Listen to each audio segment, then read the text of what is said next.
ரிஷபராசி அன்பர்களுக்கு ஜனனகால சந்திரனுக்கு கோச்சார சந்திர பகவான் கேந்திரத்தில் பயணம் பண்ணிட்டு இருக்கார்.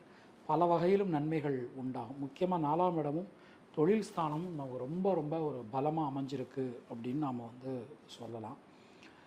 சுணங்கி கிடந்த காரியங்கள்லாம் மீண்டும் வேறு. முக்கியமாக அந்த வீடு கட்டும் பணி அது ஒரு நல்ல ஒரு ஃபாஸ்ட்டாக இனிமேல் நமக்கு மூவ் ஆகும். அது மாதிரி அம்மாவினுடைய உடல்நிலை, உங்கள் தாயாரினுடைய உடல்நிலையில் ஒரு நல்ல ஒரு முன்னேற்றம் என்பது ஏற்படும். மனசுக்குள்ளே இருக்கக்கூடிய ஒரு பயம் நீங்கி ஒரு தெளிவு உண்டாகும். சுணங்கி கிடந்த காரியங்கள்லாம் மீண்டும் வேகம் பெறும். தொழில் உத்தியோகத்தை பொறுத்த மட்டில் நீங்கள் எதை நினச்சி நீங்கள் ஹார்ட் ஒர்க் பண்ணுறீங்களோ அது கண்டிப்பான முறையில் நடக்கும். அது மாதிரி ஒரு தொழில் விரிவாக்கம் அது ரொம்ப நல்லபடியாக நடக்கும். நியூ இன்வெஸ்டர்ஸ் கிடைப்பாங்க. வேலையில் இருக்கக்கூடிய பிரச்சனைகள் குழப்பங்கள் அனைத்துமே நீங்க பெறுவீர்கள். பொதுவாக இந்த நேரத்தை நம்ம எடுத்துட்டோம் அப்படின்னா மனசுக்குள்ளே இருக்கக்கூடிய குழப்பங்கள் அனைத்தும் விலகும்.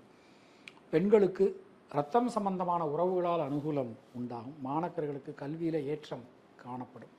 கிருத்திகை நட்சத்திரத்தில் பிறந்தவர்களுக்கு சுணங்கி கிடந்த காரியங்கள் மீண்டும் வேகம் பெறும். ரோகிணி நட்சத்திரத்தில் பிறந்தவர்களுக்கு பொருளாதாரத்தில் ஏற்றம் காணப்படும். மிருகசீரிஷம் நட்சத்திரத்தில் பிறந்தவர்களுக்கு தைரியம் தன்னம்பிக்கை ஏற்படும்.